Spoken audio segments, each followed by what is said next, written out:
tidak dibacakan, dan pasal 13 Undang-Undang 31 Sidang perdana permohonan pra-peradilan penetapan tersangka Sekretaris Jenderal PDI Perjuangan Hasto Kristianto dalam kasus dugaan penyuapan dan perintangan penyidikan pergantian antar waktu anggota DPR digelar di Pengadilan Negeri Jakarta Selatan Rabu siang. Dalam sidang yang dipimpin oleh Hakim Tunggal Juyamto di ruang sidang utama itu, Hasto Kristianto melalui kuasa hukumnya meminta agar penetapan status tersangka kepada dirinya dibatalkan oleh pengadilan karena tidak sesuai dengan KUHP.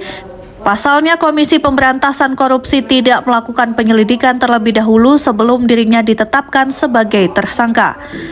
Poin lain alasan permohonan pra-peradilan itu adalah penetapan Hasto sebagai tersangka tidak didasarkan pada alat bukti permulaan minimal 2 alat bukti. Poin berikutnya adalah Hasto menyatakan tuduhan perintangan penyidikan yang menjerat dirinya merupakan kesalahan administrasi dalam penyidikan, sebab kasus itu bermula dari dugaan pidana suap menyuap yang tidak saling berhubungan. Lebih dari itu, Hasto menilai saksi yang diajukan KPK untuk kasus ini sudah tidak relevan karena berstatus mantan terpidana dalam kasus yang sama, bahkan sudah meninggal dunia. Sementara untuk pembuktian, Hasto akan menyertakan beberapa alat bukti dan saksi ahli, meringankan untuk dihadirkan dalam persidangan Kamis esok.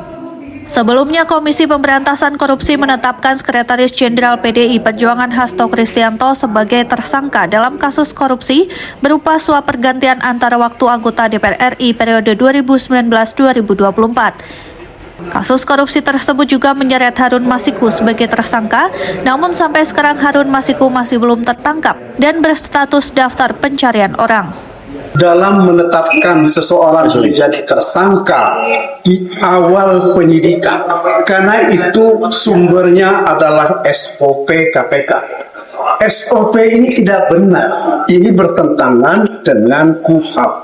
Sebab dalam proses di KUHP itu penyidikan dulu dilakukan, dengan bukti-bukti kemudian ditemukan tersangkanya, baru kemudian ditetapkan tersangkanya. Ini satu proses yang dilangkahi oleh KPK.